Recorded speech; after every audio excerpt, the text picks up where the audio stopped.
આશા રાખીએ છીએ કે આપણે સવારથી સામે લાગશું. પાર્ટીના જે કાંઈ કાર્યક્રમ આવે તમામ ઉમેદવારોને કહે છે કે આજથી તમારા તમામ કામ બંધ. તમારે માત્ર ને માત્ર અત્યારે હવે તમે ચૂંટણી લડો. કારણ કે મેં આજ ઘણા ફોન કર્યા હતા કે ભાઈ હું ખાતી આપું છું, કોઈએ કીધું કોઈ મહેમાન આવ્યા છે, કોઈએ કીધું આ છે તે છે, તો હવે એ નહીં આવે. મહેમાન અમારે આવતા હોય પણ મારી કોઈથી ગેરહાજરી ન હોય એને બેસાડ ટીમ રાખશું. કોઈ દિવસ મારી ગેરહાજરી ન હોય, કાર્યાલય આવી જ જાવ અને જવાબદાર વ્યક્તિને કેવું હાલે બરાબર. એટલે હવે તમે જવાબદાર છો તમારી સીટે. તમે ઉમેદવાર ગણો, પ્રમુખ ગણો, જે ગણો તે તમે તમારી સીટના ઉમેદવાર છો. તાલુકા પંચાયતનો ઉમેદવાર જિલ્લા પંચાયતને સંકલનમાં લઈ અને સાથે હાલે. કારણ કે ઉપર નીચેનો મત ક્રોસ ન થાય એની ખાસ કાળજી રાખો. આપણા તાલુકાને આ વિધાનસભાને ક્રોસિંગ આવડે. આ વિધાનસભા એક જ ગુજરાતમાં એવી છે કે ધારે એવું પરિણામ લાવે. એટલે ક્રોસિંગ બધાને આવડે છે, કોઈને શીખવાડવા પણ નથી. એટલે કોઈ ક્રોસિંગ ન કરે અને ઉપર અને નીચેનો મત એક જ દિશા તરફ એટલે કે ઝાડુના દિશાનો ઉપર પડે તો જ બંને ઉમેદવાર જીતે. નહીંતર અમુક લોકોને તમે કીધું કે એક ઝાડુમાં ને એક બીજામાં નાખવાનો, તો આમ ઊંધા સીધું કીધું હોય તો નાખવાના આમ હતા, તો તમે કપાઈ જાઓ. એટલે આવો દગો ક્યાંય ન કરીએ અને આપણે બધા સાથે મળી અને બંને મત ભેગા પડે એવી આપણે બધા કોશિશ કરશું. બરાબર મુસાફર?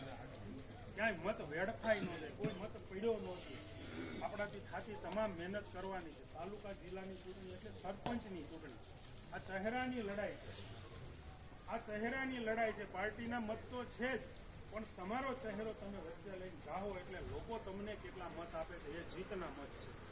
બાકી બધી પાર્ટીના પોતપોતાના મત હોય છે, એ ફિક્સ મત હોય. ઉમેદવાર ગમે તે હોય એ મત પડી જ જાય, તેનો ફિક્સ મત હોય. પણ ચહેરાનો જે મત મળે એ મત જીતનો મત હોય છે. એટલે આપણે હરેક લોકોના ઘરે જવાનું છે, હરેક ડેલીએ જવાનું છે. આપણે અહીં નથી બોલતા કે આપણી નાઇટનું ઘર નથી, આનું કોઈ આવું રાખવાનું નથી બોલતા. અહીંયા પહેલાં જ આવે એ કદાચ એવું પ્લાન કરીને બેઠો હોય મારી ઘેર કહેવા આવે મારે મત દેવો, તો નથી બોલતા અહીંયા પહેલાં જવાનું. જે આપણી પાર્ટીનો મત છે ત્યાં જવાની જરૂર નથી. જવાનું 100% છે, પણ પહેલાં ઓલો મત તમારે લેવાનો.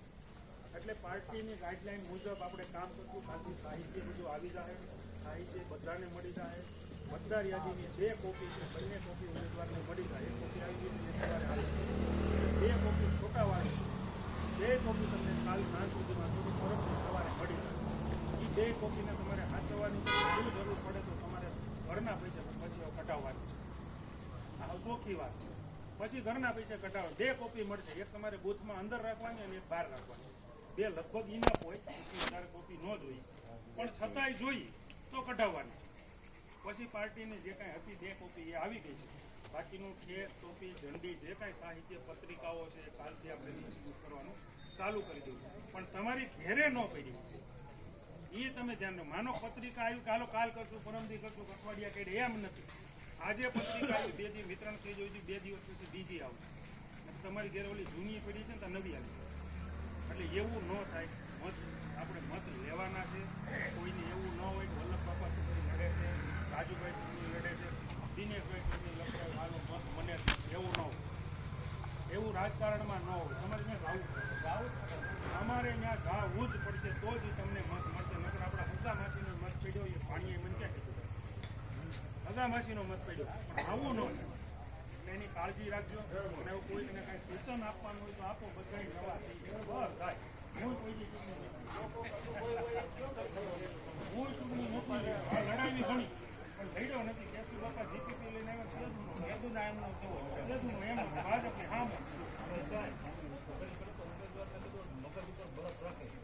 એ બહુ મહત્વની વાત તમે કીધી. એ મેં પહેલાંય કીધું, દિનેશભાઈને વ્યક્તિગત મેં કીધું હતું. અત્યારે તમને કહું કેમ દિનેશભાઈ તું આવો હાલ એવો. અત્યારે કોઈ બધા ઠંડો મગજ રાખો, બોલતો નહીં.